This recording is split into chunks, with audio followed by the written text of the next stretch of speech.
Ooh, king h3. Wait, what? Isn't it gonna lose the bishop?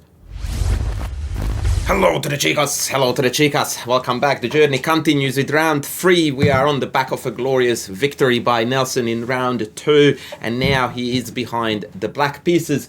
And his opponent is yet another player who is in the 1800 range. This time round it is going to be none other than Colin Way on the left side of your screen. And on the right side we see the dashingly handsome and charming Nelson as I kick off this round's video. Once again, I know nothing whatsoever, except that I'm looking at the bottom of the video and it is 3 hours of footage, so I think we are going to be in for a heck of a ride. Okay, so we have got e4 on the board, e5 on the board.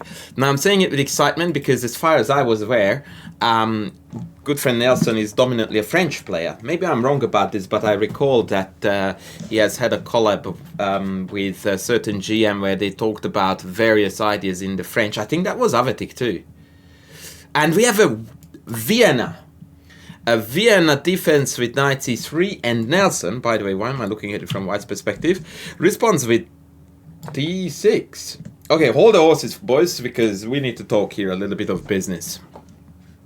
So the Vienna has become a very popular opening choice ever since the emergence of Levi Rosman and his YouTube activities. He has popularized this opening a lot amongst his followers and fans. It's definitely a fun opening choice, lots of interesting variations on club level chess. It's definitely an interesting one to play. And here Black's two main responses are the two knight moves, and for a good reason. Principled developing moves, knights out first. I dislike Nelson's choice d6 because it blocks in the bishop, which makes me wonder why he played e4, e5 in the first place. And I have a feeling, based on d6, that he might have prepped the Philidor, perhaps, as his opening choice for this game with the black pieces, which is an, in appearance, passive opening, but it is actually rock solid and is very, very playable. And maybe he was hoping to still lure the opponent back into Philidor territory after knight f3, knight f6. Maybe that's what we are going to see. Except no, because our opponent insists on this Vienna with g3, which is known to theory, by the way. It is a bit weird to develop the bishop to fianchetto when there are so many nice diagonals to be had. Well, one exactly, to be precise. But it allows white to create a very firm grip on the d5 square and secure the king behind the fianchetto bishop, providing extra level of safety.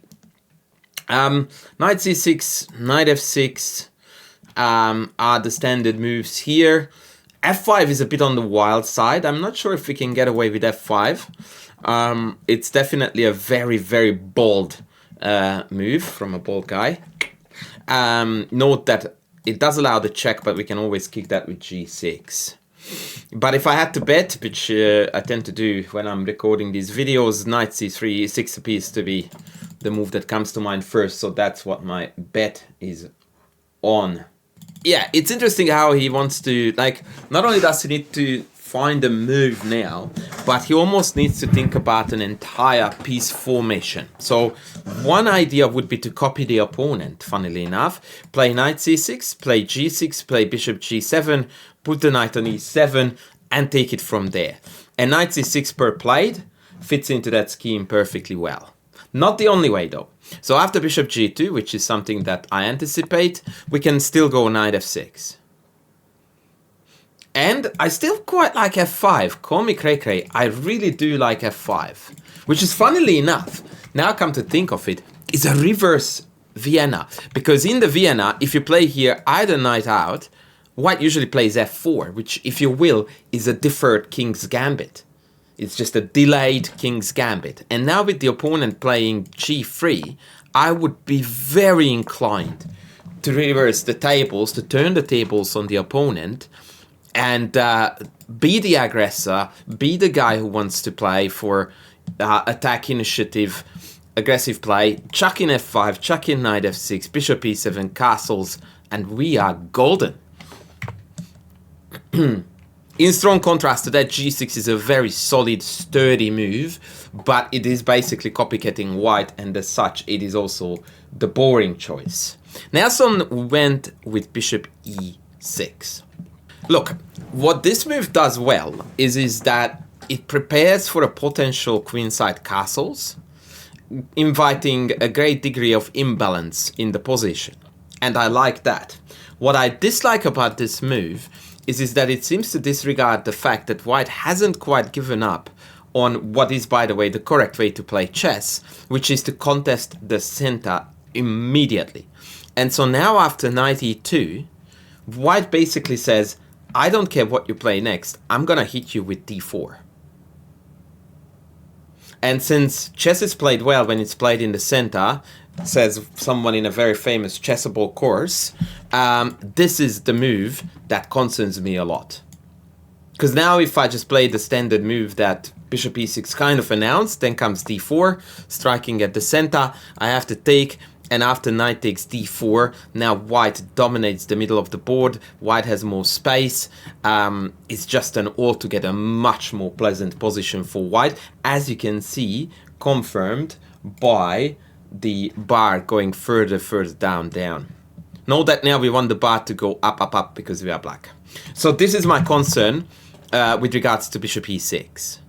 Also now the f5 plans are a little bit thwarted too, because when they take we lose a tempo on retaking. But if they don't do that, then queen d7, maybe knight e7, castles, and still f5 breaks will look quite good indeed. So our opponent played knight to f3, which is pretty much the same idea as mine. I don't know why I went with e2, to be honest. Somehow it feels more natural to not to obstruct the view of the bishop. But as long as he plays d4 next, it shouldn't really matter where the knight is, because in either case, we absolutely have to take on d4, no question. So knight f6 seems to me to be now logical, or bishop e7 followed by knight f6, either or, and now d4 is a very, very good move for white, as I initially stated. In fact, in a greater sense, we can conclude sadly that white has won the opening battle here. Also note I completely overlooked this idea here, which is, by the way, sheer genius. So if you take, knight f6, white is better. No question whatsoever.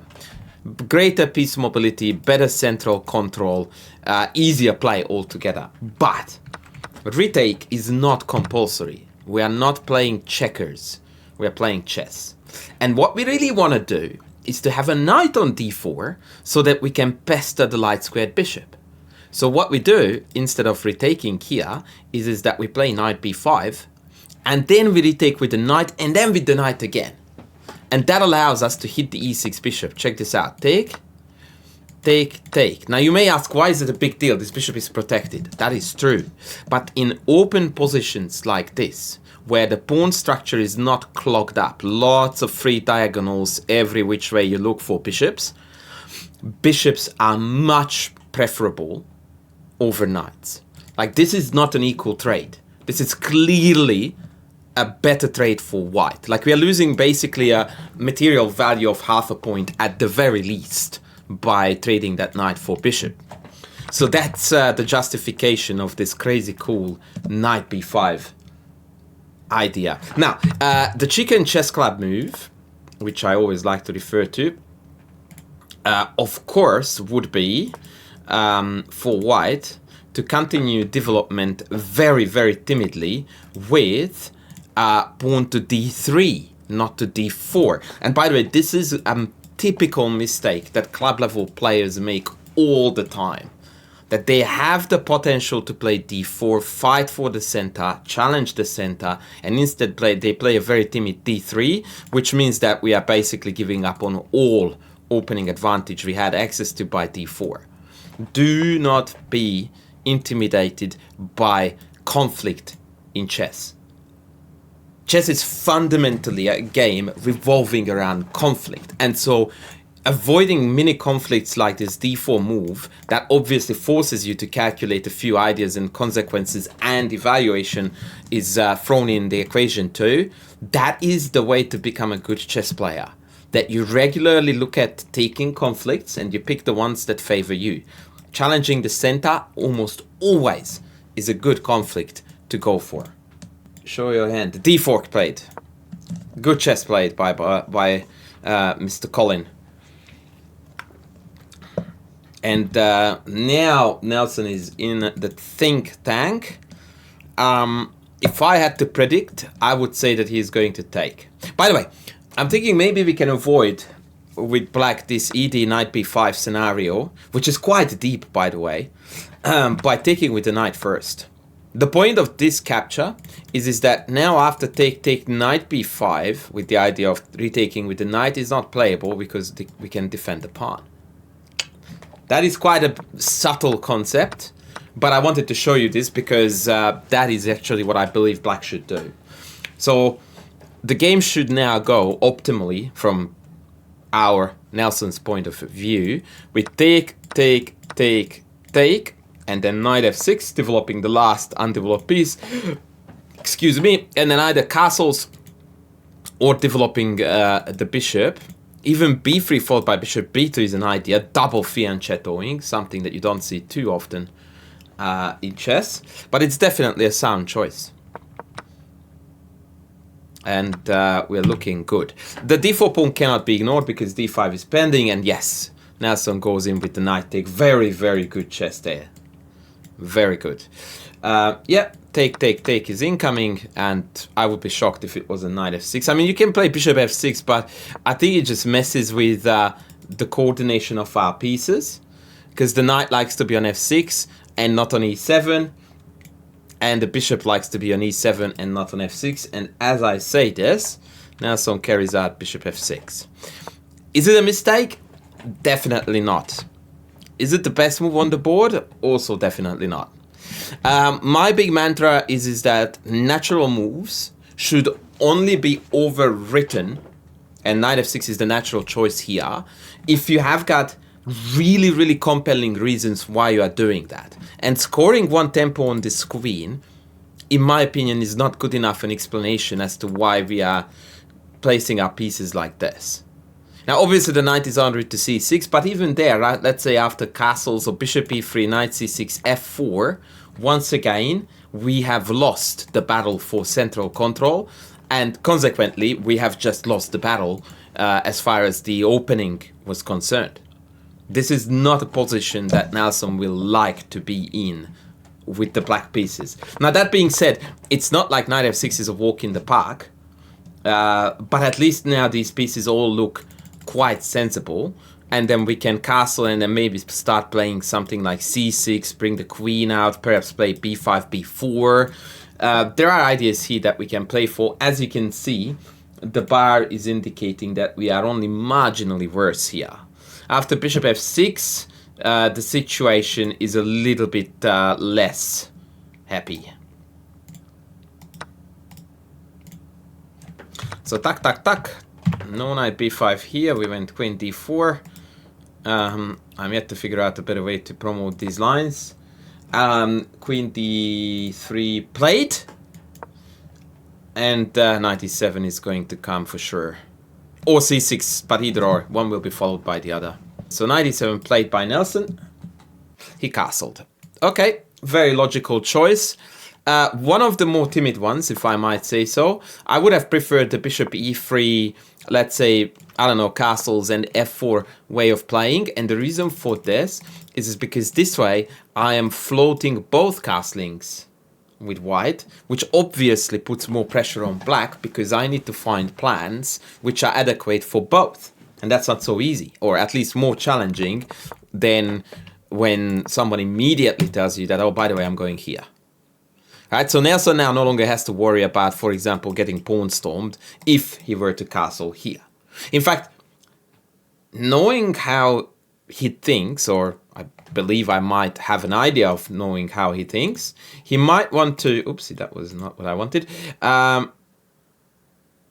He might want to play queen d7 here and opt for a queenside castle scenario where, again, the kings are castled opposite sides. And that always invites an exciting middle game. The problem again is that when you have got no space whatsoever in the center, that also means that your chances of launching a successful attack on the other end of the board is far more limited. And here already a7 is hanging. I'm not sure if I would take it, but it definitely looks like a possibility. That being said, queen d7 still may be played, and then after bishop e3 we can castle kingside, or keep the king in the middle and still keep maybe knight c6 with the idea of knight e5. Yeah. I find it difficult, to be honest, to come up with plans for black here because I don't like the position. And so it's against my nature to try to force something into this that isn't in there. But obviously I don't want to sound too negative. It's, you know, what are we on? Past 0.5. So I would lose this position with white against an engine 100 times out of 100. But still, I would pick white 100 times out of 100 too.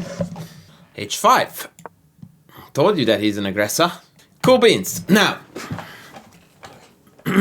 what's cooking here is that Nelson wants to launch a kingside attack with h4, biting into the pawns, and be annoying as heck. Objectively speaking, I don't believe that this is an effective way to play the position. But practically speaking, this may be a better idea than mine, because this creates problems for the opponent.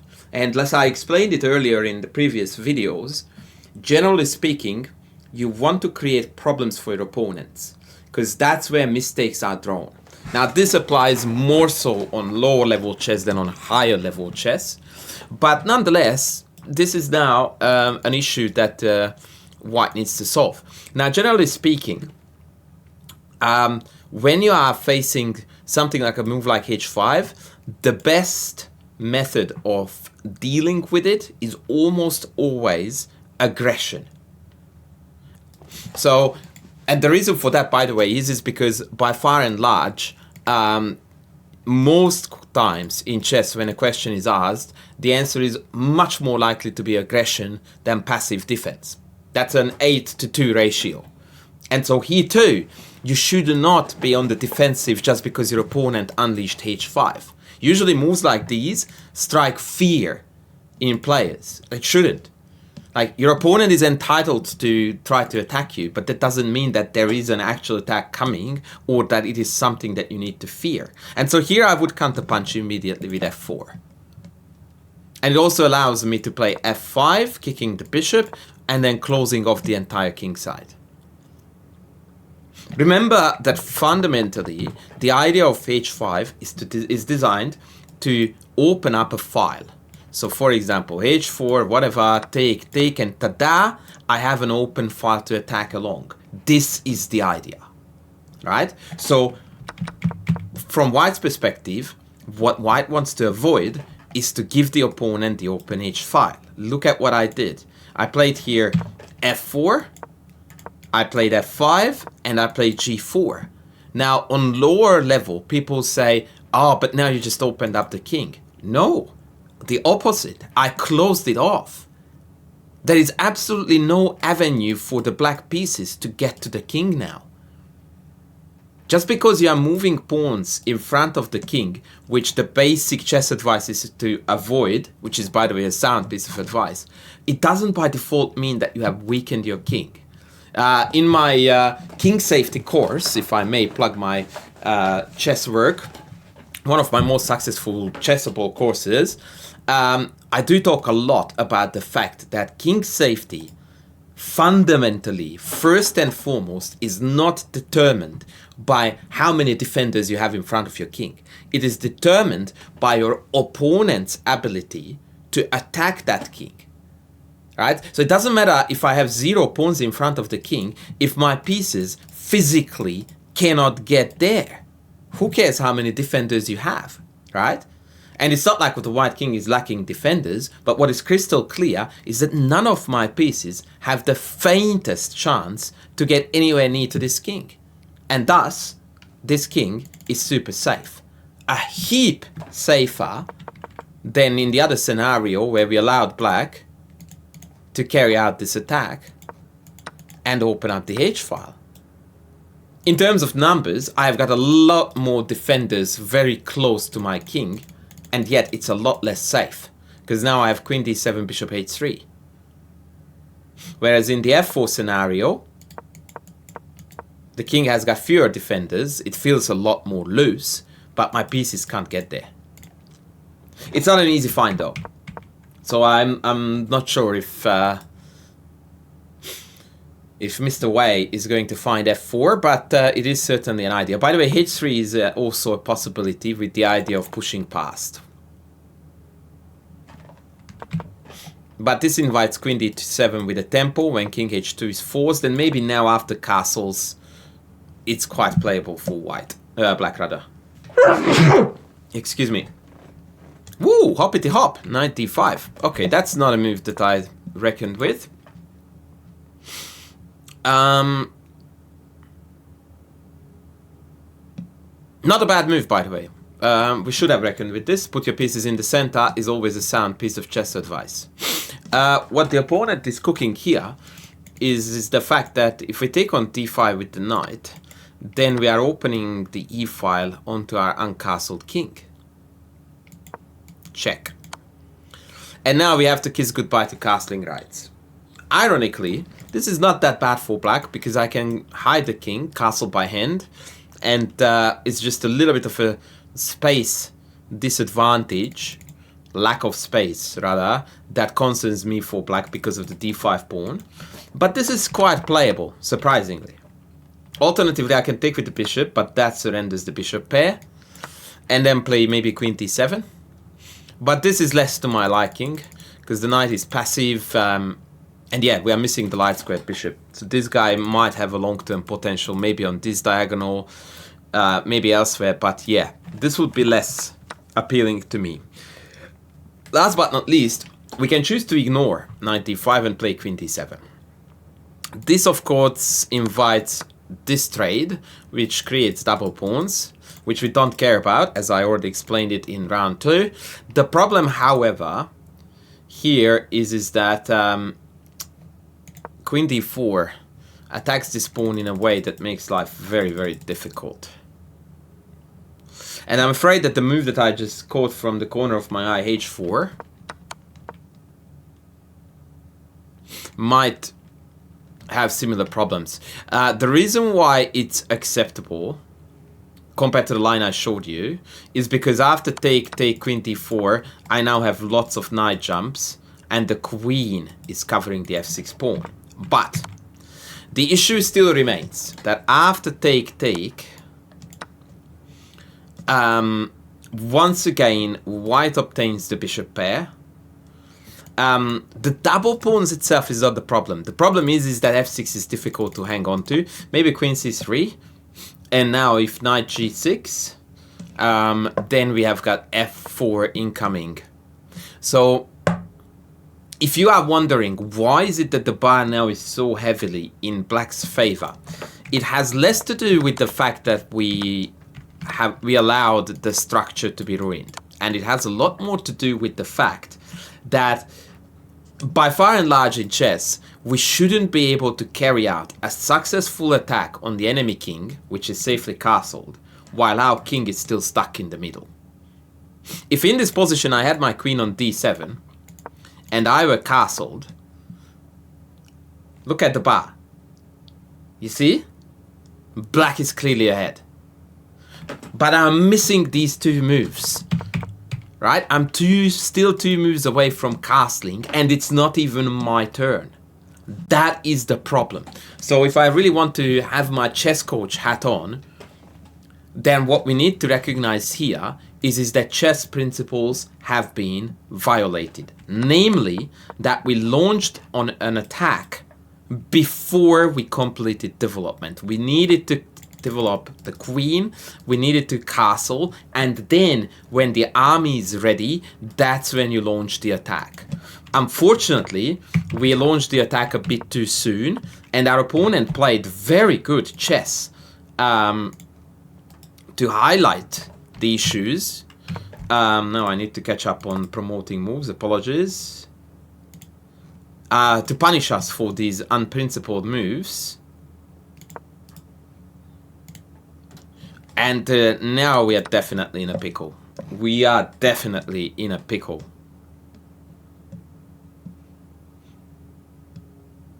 By the way, Queen b5 check is also on. Which I altogether missed. Now, the opponent played here f4. I don't really like this move.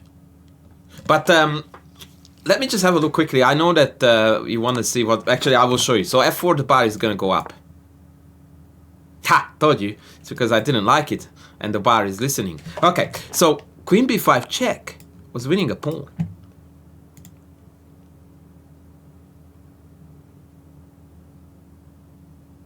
And I'm definitely not one to hunt pawns when we are still not done with development, but nor is Nelson done with development, and therefore I think it is a fully valid idea. Like, we are here playing massive hope chess, that there is some kind of, I don't even know how to engineer it, maybe, you know, like up, across, something like that. But this is not meant to succeed at all. Okay, f4 played. Let's focus on the game. Our opponent clearly wants f5, but this is too soon. This is too soon. Now I can just take and put a bishop on g4. I can go to h3. I almost prefer black now. f4 was really, really poorly timed. This was a very important moment to hit black with a move that keeps them busy. Like queen c3 that forces the knight, and then f4 threatens f5 winning the game. Huge difference. Nelson took on g3. Very good. Opponent took back. And now my favorite move here is bishop h3 because we need to stop f5. But here is where the problems come.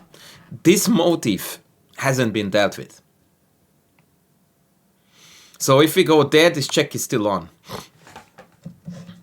But it's a lot more dicey. There are some absolutely crazy ideas here for black.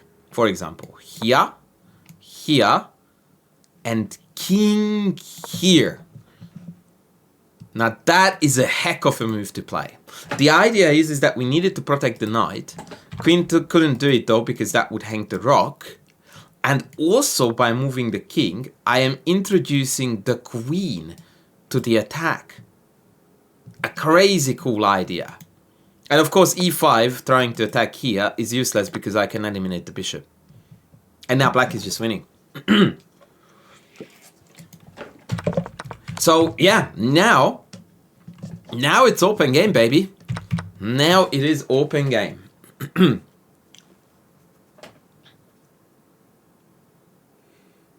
And yeehaw for the bar that tells us the exact same thing, which is that we are level. But this is a very difficult concept to find, this one here. And it is literal only move. Like if I play anything else, it just goes very, very sad. So bishop h3 played. Very good. And I'm going to hazard a guess here that our opponent is not going to go check, but they're going to carry out the plan with f5 to shut the queen out of this potential attacking avenue. And that allows to retake and then take it from here. A big downside to this story is that knight c6, knight e5 is playable, but for the time being the king is safe. In fact, scrap for the time being. The king is safe forever now. And the reason for that is because there are too few pieces on the board to attack, and white has a super basic plan to neutralize the h-file. So there's zero chance of a checkmate happening from here on out.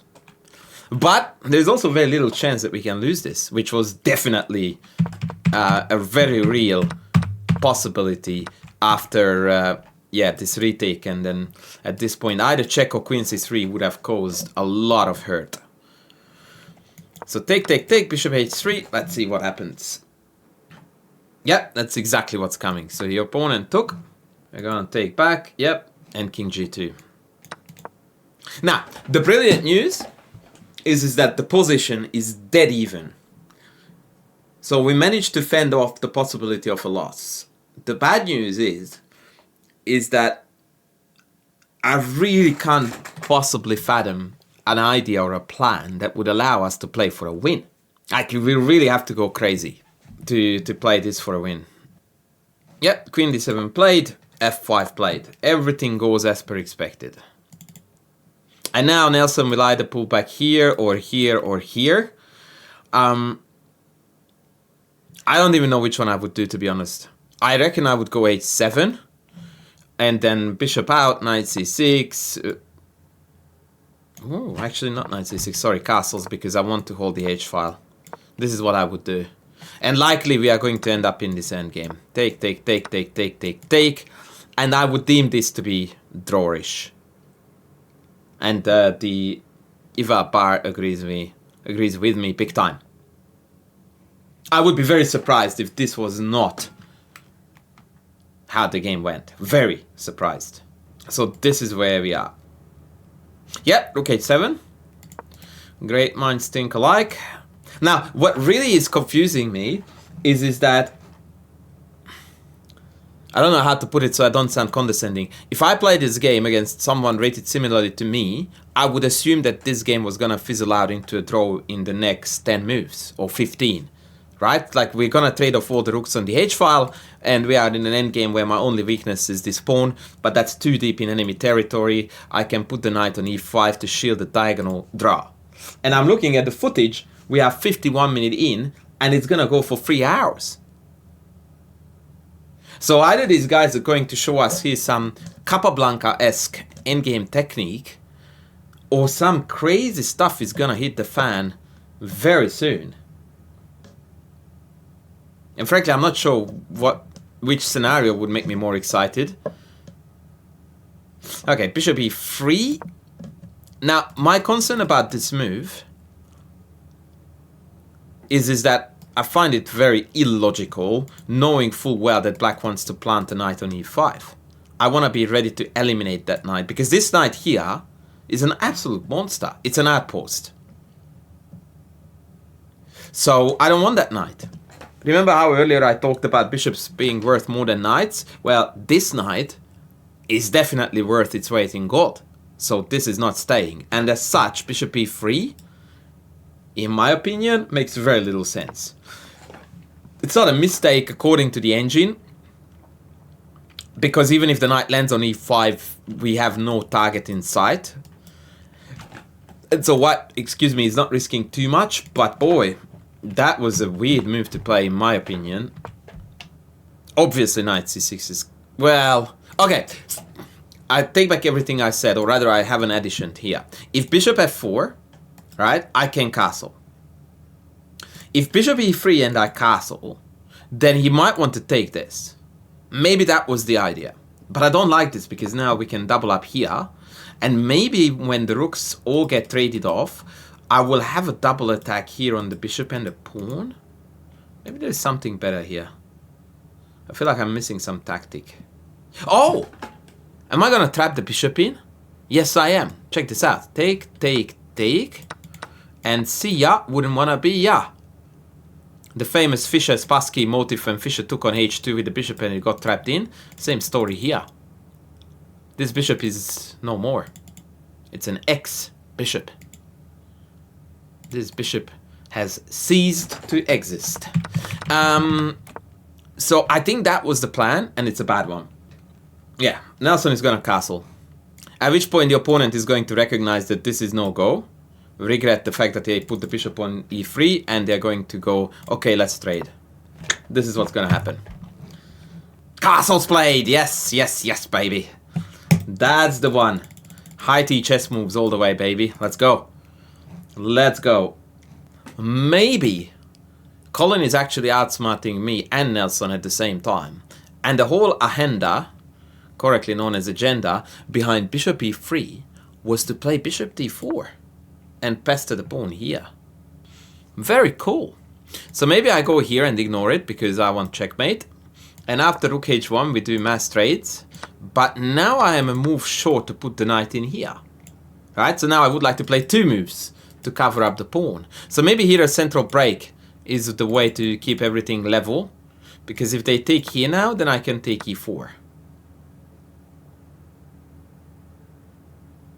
And if they take it back, then I can take the f5 pawn. And material remains level. So it's actually doable.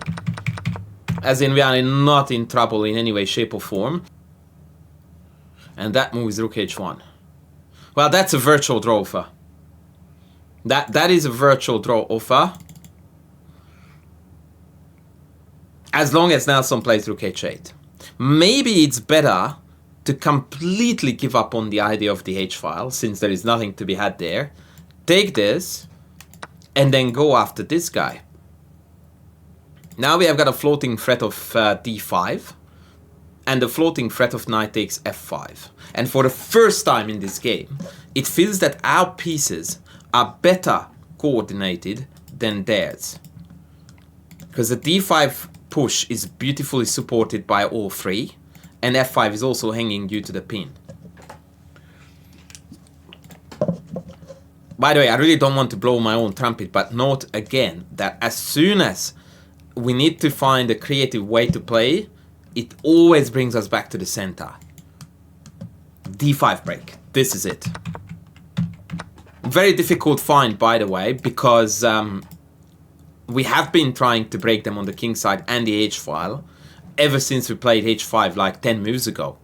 So it's very difficult to shift out of this mindset of, ooh, I wanna and force your way through the h-file, when very clearly it doesn't exist anymore. Like, all this does is trade all four heavies, right? That's the greatest enemy of an attack, trades.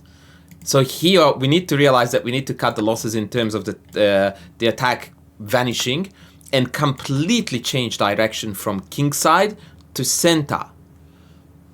Because in order to exploit the king's relative weakness, what we need is access. As I explained it earlier, our pieces right now have no access to the king. Queen c6 followed by d5 opens up the position, granting access for us. And Nelson here played something that I didn't consider at all, which was rook g7. Now, what do we think about this move? I like it. And I tell you why I like it, because I can't see anything wrong with it right away. And it keeps all pieces on the board. My preference would have been the take queen c6 d5 idea, 100%. But this is exciting chess. Now we have a new target. It's easy to defend. But if we combine the threats of this with queen c6, d5 and knight f5, we might have something cooking here. The onus is definitely on white now to play good chess. And to prove that we don't really have a strong enough attack. And the opponent has uncorked bishop to d4. Wow, there is all kinds of crazies now possible in this game. Oh my god. So the first thing that we really need to embrace here is that now I understand how this game went on for 3 hours instead of the expected one. Because now the possibility of an incredible imbalance is on the board. This could really well be happening. And I regret, for my own personal, not entertainment, but job, or call it whatever, that I have the bar available, because I will be dead honest with you, I have absolutely no clue how I would evaluate this. So let me try to break this down for you. Generally speaking, two rooks are preferable over a queen. Alright? They just are simply more material. Two can always do more. Well, most of the times two can do more than one. Yada, yada, yada. However, this coin is completely flipped when the king of the side that has the two rooks is vulnerable. That's when the queen thrives, because that's when the myriads of checks will come in, loose pieces will drop off, and so on. But our king is also very far from being safe. In fact, we are threatened with a deadly backrank check. So both sides have got issues with their kings. Black is struggling with activating, White is struggling with hiding the king. I have absolutely no idea how to evaluate this.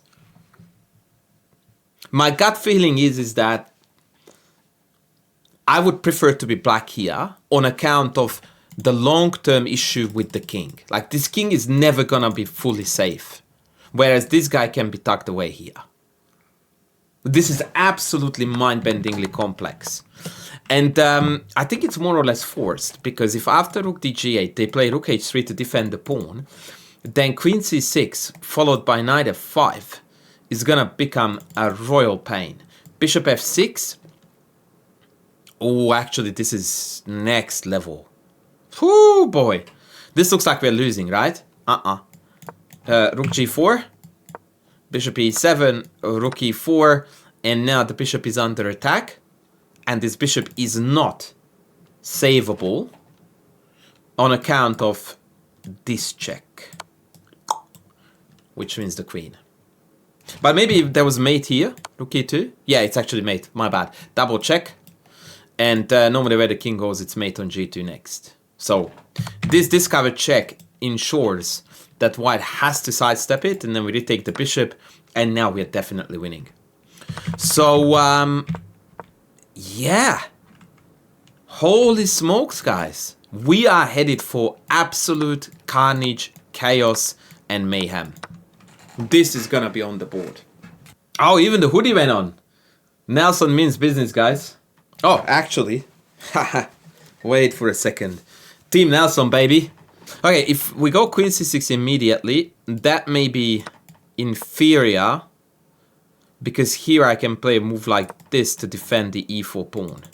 This is what the chess genre calls the X-ray motif, which is often misunderstood and misused, by the way, even by chess professionals.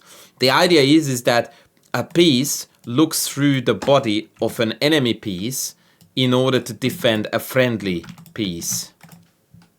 I don't know if I explained that well enough. So that if I take this pawn, this rook is in fact covering e4, like so.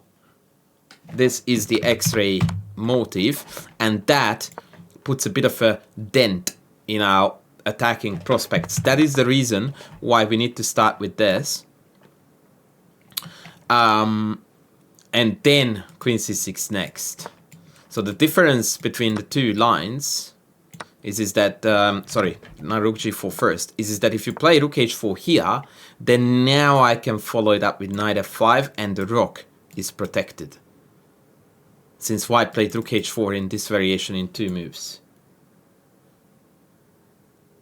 Oh, wait, I missed the boat. Hello? Whoa, slow down, boys, slow down. Okay, wait. So Nelson played rook g8, Dudski took on f6, Nelson took g3, Dudski took on g3. Now comes the trade again, and Nelson is gonna play b6 or b5 even. And Lord save us, I have no idea what is gonna happen here. Actually, there's a super cheeky move available for black here, which is queen b5. I didn't think about this. The idea is that it seems like we are abandoning the piece and we lose, but then I can check it down. But I don't really like this too much, because now this king is actually reasonably well sheltered, and the rooks are coming in. It's probably still a draw, but yeah, I don't know if I would do this. It feels to me more natural to play b6 and test them if they have what it takes and take e7, or allow us to keep the knight, but then we potentially end up with 2 attackers against the king. Yeah, Nelson plays b6, good man. b5 would have been interesting too, by the way, to gain some more space. Like, obviously we are no longer talking about king safety as far as which pawn move to play. The reason why b6 is probably more logical, because it doesn't restrict the queen's view, and on occasion we can slide out this way. So I like actually b6. So yeah, if you look at Nelson's time consumption here, this is an incredibly powerful lesson to learn. So the opponent played rook h7, and he, Nelson, plays knight c6 in less than 20 seconds. Now, what is cooking here? What's cooking here is that in this position, oopsie, wrong board. In this position, Nelson clearly has the intention to avoid the trade with knight c6, although I would like to stress that pawn d5 should also be on the horizon. The opponent plays a move that seemingly forces him to play this, since f7 is hanging. And so we go into autopilot, wanting to save time, and play the obvious move. However, the fact of the matter is that this move is in fact a mistake, because rook takes f7 is not threatened due to, I will just play a pass to demonstrate this, to the discovered attack on the rook. And so what we can do here is to do whatever, because white essentially played a pass. And since our idea is to blow up the board, in particular these pawns, to have access to the king, we should play here d5.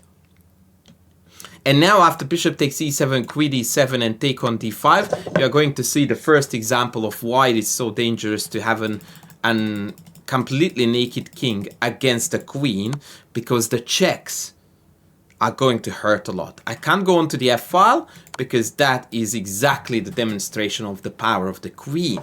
So now I have to slide back onto the h-file, h2 rather, so that it's not a check, then I take. Now look at this. The queen is so incredibly agile, and every time you move the rook, you are moving into a potential fork every step of the way. In fact, here the rook needs to go back home very close to the king to be safely protected, and then I can just munch on pawns till the cows come home. So I don't know how this game is gonna end, but if Nelson loses this, then this is the move and the approach with which it was played that is completely to be blamed for that. We played way too fast in a position that required a little bit more caution and thinking. I mean, even the absolutely outlandish knight f5 deserves consideration here, because after take, both of these pieces are on. And if you go check, I go here. And I really do not think that it is feasible to... Well, I guess I have to give me a perpetual check, because now the bishop is safely guarding the rook. So, okay, I take that back. Knight f5 is probably not that great, although the engine says it's still a draw. But, yeah, not to think about the fact that this is not happening and therefore I have free hand in doing whatever I want, that was definitely careless. So the opponent inches closer to the center. Wait, how is this responding to d5? What? Okay, so let's again establish facts. So after knight c6, black's threat is to play pawn d5, once again splitting the pawns, granting the black queen access to the king. Therefore, white's candidate moves are c4 and rook d1. Because those are the two moves that deny the d5 threat. And since the rook hasn't developed yet, by far the most logical move is to play rook d1, like kilometers ahead of anything. King f3, hello, walks into d5 with a check. The game is over, in a greater sense. I'm so confused. Yeah, hello? Like, what's going on? King f3? We're cooking. I mean, technically speaking, okay. Okay, I don't see how this is a response to d4. I mean, at least he stepped out of the check, but I really don't understand what he wants to do after takes. Wow. Okay, let's pause here for a second because it's getting crazy. So, after take, queen, king takes, I don't see a forced win for black. Which means that this could have been a good time to, excuse me, to activate the rook. Like something like this. But maybe after take, queen d2 is strong or knight b4 is strong. So if that's the case, then maybe play something that stops those moves. But king f4 to me just is a pass. I don't understand this move. Now look at the bar. It's just gone. Like I take on e4. And if the king takes back again after knight b4, this is the key move. Now we have got a check threat. We have a check threat here. Hello? And knight c2 is also hanging. White is completely... They can't take this. There's no way they can take this. White is busted here. White is absolutely busted here. I mean, we can play queen d6 check too. But I dislike this because that allows white to keep the pawns. And then come in with the check here. And then eat the pawns. This is doable. But I don't like this as much because there is a chance for white here to survive with the pawns.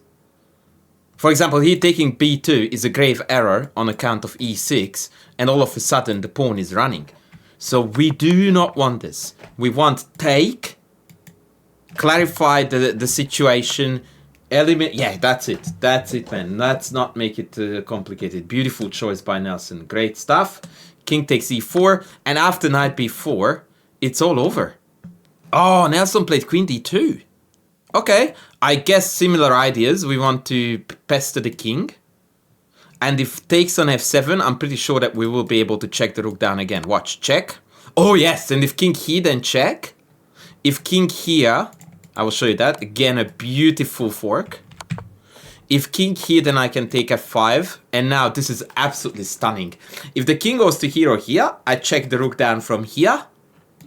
Check. And if the king goes the other way, check. That's beauty. So f7 is in fact immune to capture. Likely they will pull the bishop back to at least keep that piece defended. And then we can pick off one pawn. But now the knight is a bit out of action. This is a very common theme between knight and bishop when they stand like this. That the bishop, we call it domination. It dominates the knight. Like I cannot access any of these squares because the bishop covers them. Which is why knight b4 here was a better choice, because now the knight is active and now we are jumping to light squares which the bishop can't control. But overall queen d2 should still be perfectly fine for a win. Opponent plays rook h1. That is also a logical choice to connect the rocks. And what that means is that now we cannot win the rocks unless we can force the king on the h-file. Now we have got 47,000 checks available. One of them is capturing the pawn. The other one is to play queen e2 to start pushing the king toward said kingside. This is actually your engine's preference, with the idea of knight b4 combining the power of queen and rook in the attack against the king. Now, I want to tell you, before the excitement goes through the roof, a thing or two. And this is, by the way, why... although I did agree with Nelson's proposition of introducing the bar, it has a downside to it. Because if someone with 1,000 rating or less looks at this and they go like, oh, the bar says minus 4.89, you go like, oh, black is completely winning. It's not that simple. Because the position is complex. There is a lot to calculate. And there is no clear-cut plan available for black that ensures a win in a way that you would expect it from a -5 position. Right? In a -5 in an endgame means that all of these pawns are gone and our winning plan is just to get a queen. Yeah? That is an easy -5. This one is not an easy -5 because -5 here is based on the fact, almost exclusively on dynamic factors, that I can always create some kind of tactical threat to trap the white king into a tactic where I will fork a king bishop or a king rook or whatever. But none of those are forcingly accessible. You need to play a few quiet moves like knight d5 here. Right? And then continue that attack with knight d5 here. And then pursue this king all the way to the file, right? Until we get finally to the h-file. And even here, we don't have a forced win. Like knight e3 is probably best. If I take this, it doesn't win the rook because the king back reconnects the two rooks. So instead I need to play here knight e3 with the devious threat of check, king here, and then mate. But as you can see, there is a lot of subtlety here, a lot of quiet moves, and beautiful coordination between queen and knight. But this is not a gimme. It's not a free win. Not yet. Okay, so Nelson took the pawn. Opponent walked away. Okay, so yeah, there's still work to be done. I still love knight b4, by the way. Please note that this pawn is never on because of this. Queen c4. Are we hunting that too? Okay, I don't necessarily like this move because it forces the king to hide. And once again, by the way, just to talk about the bishop-knight relation, remember when I told you that bishop here was cutting out all the knight squares? This is an exact same setup, except this way. So once again, as long as we park the knight here, it's useless, because we can't go to any of these squares. So it's very natural to try to reroute it to a square where it can be pested, and in fact it's creating deadly threats. And what you also need to observe here, and I'm not sure if this is something that Nelson might have overlooked, is that the king is not safe on the g file because I can't switch back to the f. So after the check, I'm forced to the edge of the board where I'm just dead. In fact, this check now wins the rook.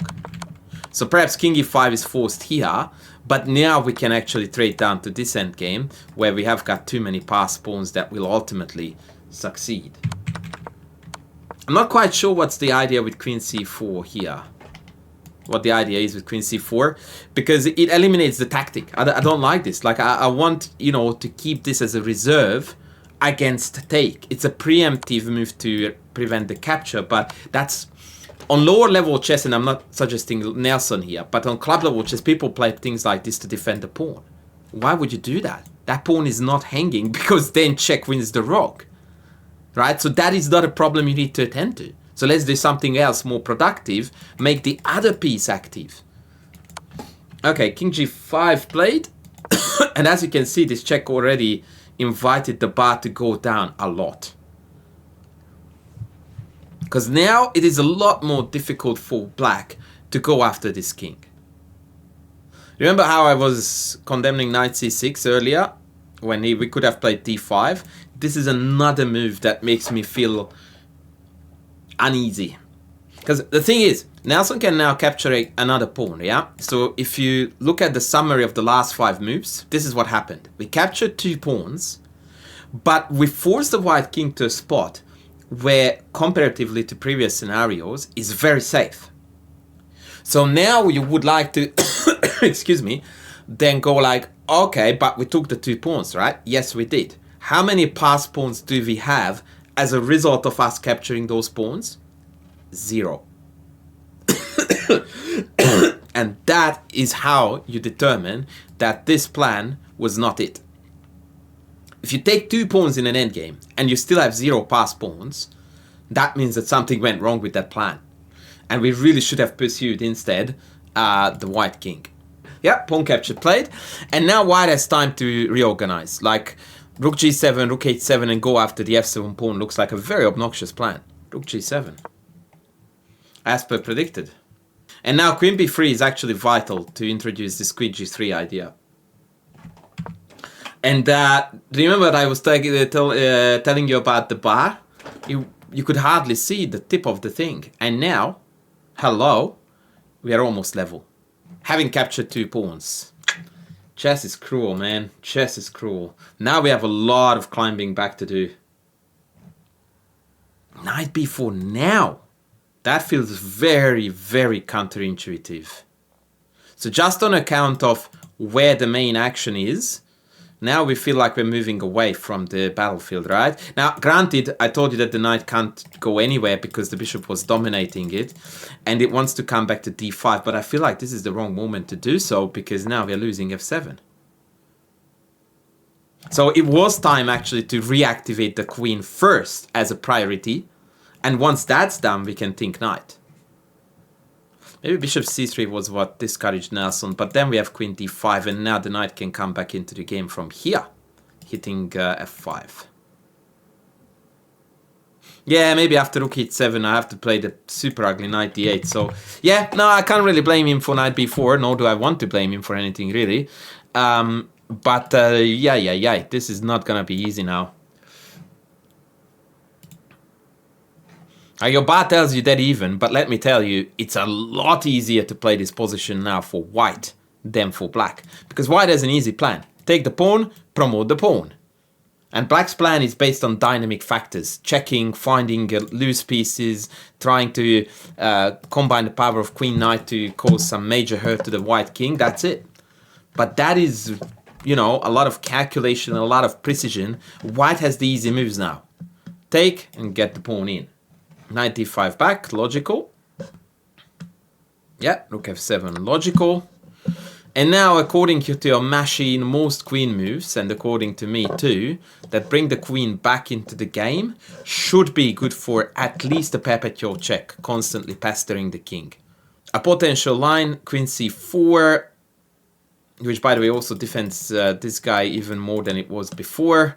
Bishop e5, that's a very annoying move by the way, cutting out the check. But I have got check here. And then I have check here. And problem solved. Like now we have to probably accept the fact that this is only gonna be a draw and just go with that. Check, check, check, check. Actually, wait. Did I blunder into some mate here? Maybe... Oh, queen check wins the bishop. Oops. So I actually have to go here. And then check looks like a perpetual check. Yeah, okay. Okay. Cool stuff. But reactivation of queen, absolutely mandatory. Queen c3, b3, by the way, serves the same purpose and is just as good. And after bishop e5, now we have got this cheeky check to win the bishop immediately. So actually I prefer this to this. King g6, and then... Okay, this is a problem though. Because now after check, they can play bishop g5. And it feels like they might wiggle out. But the king is still too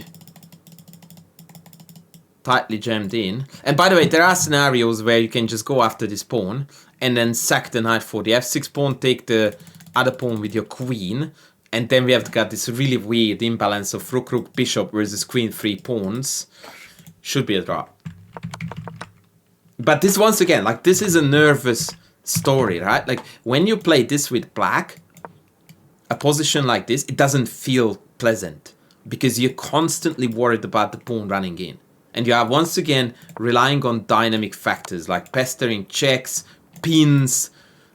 These are not easy things to commit to at all. So I'm expecting queen b3, king g6, which is what... Hey, yeah, queen b3 played. Brilliant. Very good job.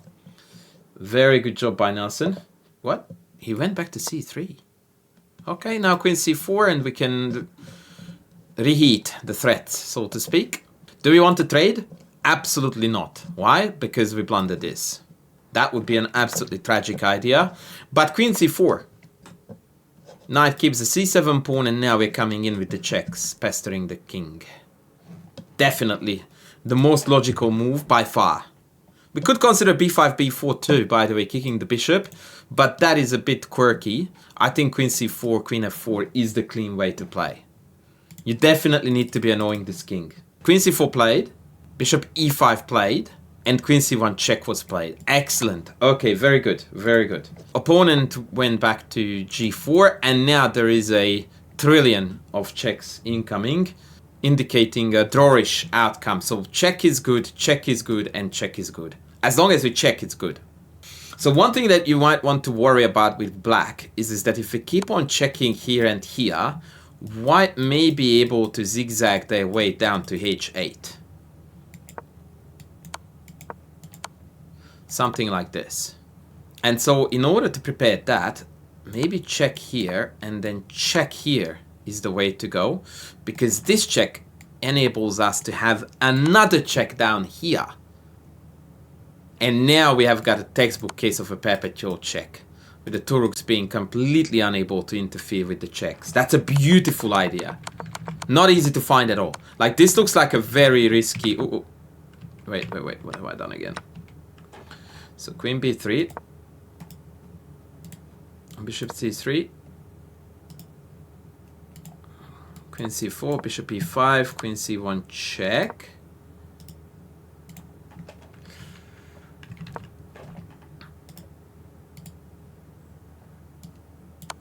King g4, and he went d1 check. Also good.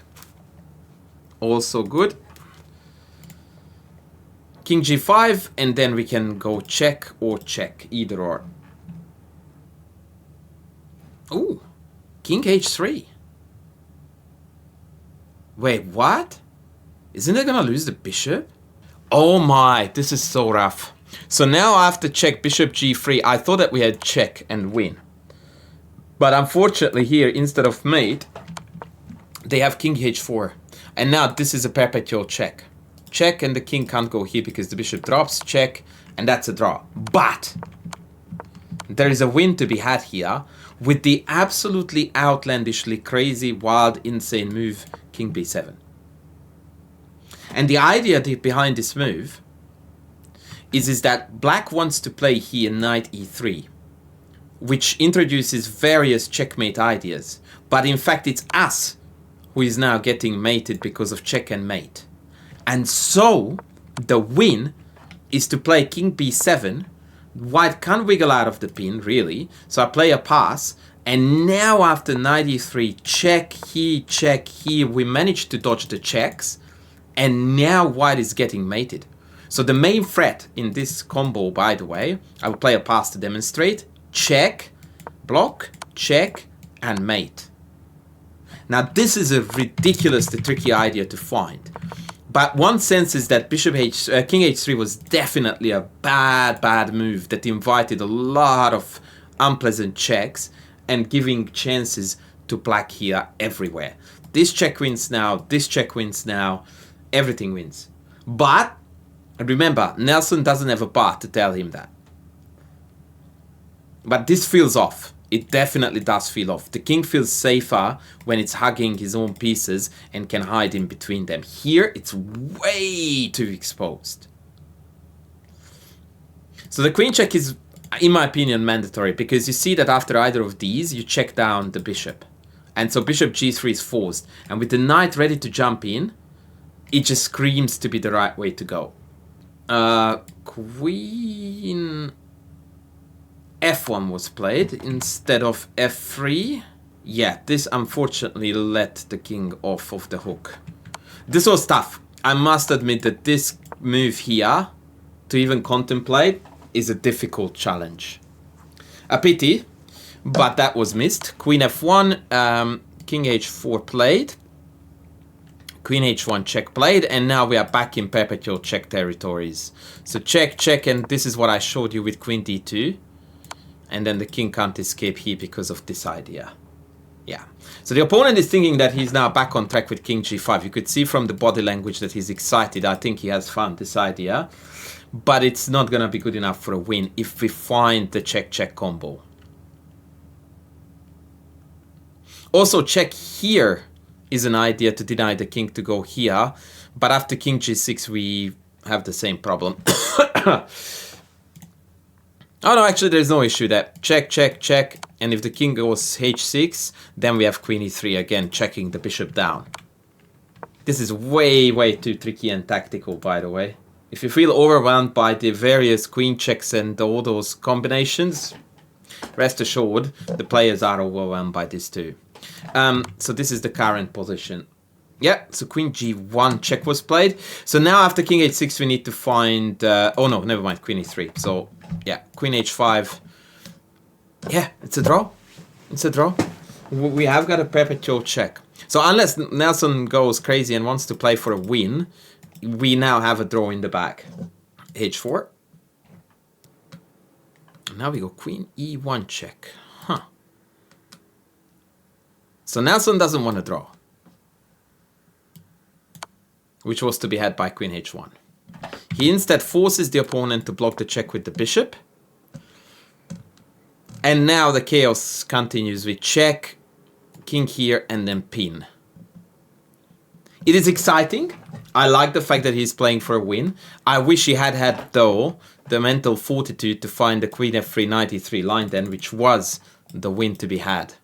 Here I feel like we're playing a little bit with fire. So we went queen e4. Okay, so now we are inviting king g5. Then check again is still draw, because I have to go back to defend the bishop. But I have an inkling that Nelson is trying to win this somehow. The problem is that I don't see the winning plan. And time is definitely not in our favor, by the way. Having only 13 minutes against the opponent's 57. Ah, king went to g5, queen e3 check, the king went back. So now we have got a draw for on the board, basically. If Nelson repeats, we have a draw. So white has already basically put it on the table that that's all I had after check, and check. There is no win for me to be had. If you want to have a draw, take the draw. So Nelson now is thinking about whether to accept the draw or play on. Based on the fact that we have got still footage to go, and in fact the second video that I have as a spoiler, I'm guessing it's not going to be a draw. So he goes check, king back. Opponent is ready to shake hands. That's second time repetition, by the way. So if you want to avoid the draw, Queen G2 is a move, but then again, after King H4, I don't really see a better move than coming for the check. Look, I understand why Nelson wants to win. He's definitely the favorite to win the game based on rating. He's the favorite to win the game based on the overall look of the game. He has had far more opportunities to play for a win than the opponent. But the reality is on the board that it's not winnable unless White does something crazy. And the clock situation is definitely concerning. King H4 first. I'm going to skip in the video. Yes, then check play, then King G5. And again, Queen G2, and we are back. And I don't see a way to force the issue. Yeah, Queen C1 check. The king is going to go back to H4. And let's call it a draw, I say. But let's see what they say. Yeah, King H4 and now check.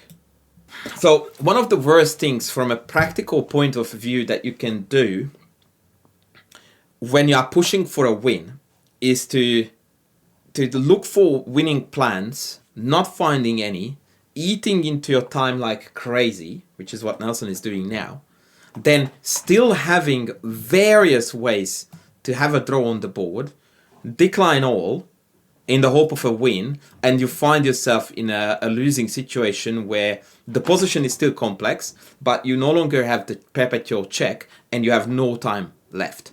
So I really, really hope now, for Nelson's sake, that he realizes that there is nothing more in this position than a draw. He burned his clock, stuff it, cut the damage, cut the losses, call it a day, and on to the next round. And that's exactly what he didn't do here. He decided to take this pawn, and with this, he basically now openly invites all three results. And in my opinion, this is extremely unpractical. And now after bishop takes c7, yeah, now our king is really, really fatally wounded in the sense that now we constantly will have to reckon with back rank mates. The perpetual check is gone. Yeah, like this was a super irrational move to play. The problem being that now after check king h3, no matter what check we give, the bishop is gonna block. And as soon as the bishop goes, let me demonstrate, we have a mate threat. And that just basically means that we cannot play a single silent move or a move that would create a threat of any sort because we get mated. So I don't want to hit negative tones, but this was a shocker. A very, very sad move that I'm afraid seals our fate here. Because now with like 3 minutes on the clock and constant mate threats pending, it's like, oh boy. Yeah, I really respect Nelson's desire to win, but he chose the wrong time and the wrong place to pursue his goals. Queen d4 check played, the king needs to go back to h3.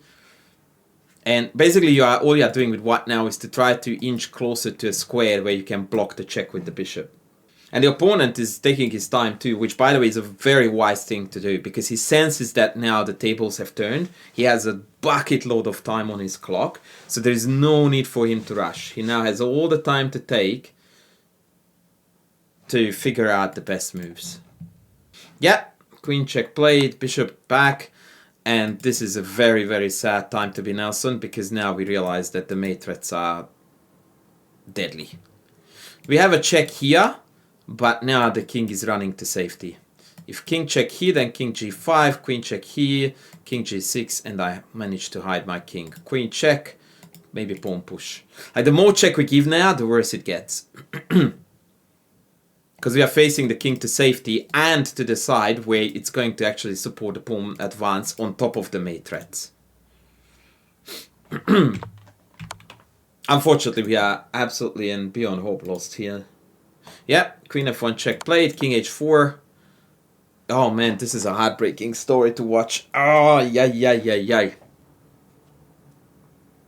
Yep, queen check, king here, queen check is gonna come, king here, queen check is gonna come, and pawn f6 is gonna come.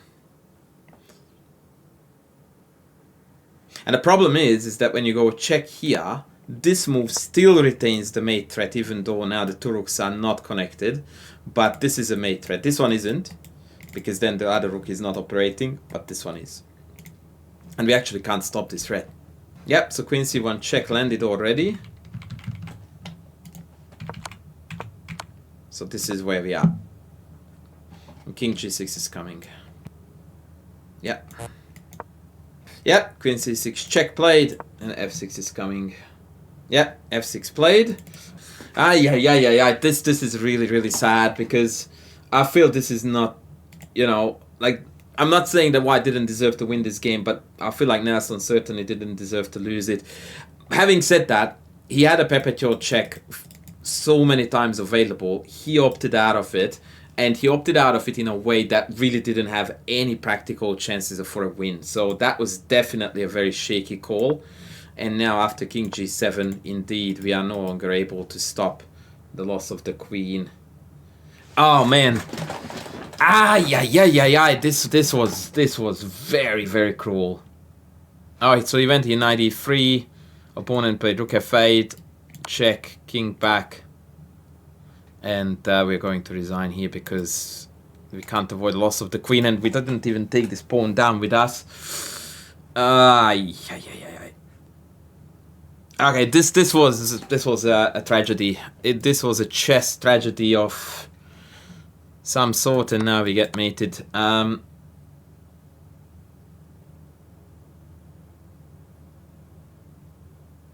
Tragic, absolutely tragic story. Yeah. Okay, so the quick summary is that we played a not really successful opening at all, but then we came back because of our opponent's inaccurate play, and basically the game started for most intents and purposes once this story went down. And here we have missed a fair number of ways to score a reasonably easy victory. The first one was here when we played a very fast knight c6 instead of d5. Perhaps overlooking the fact that f7 wasn't hanging. Then came the second biggie, which was here not playing knight b4 in my book was a big miss.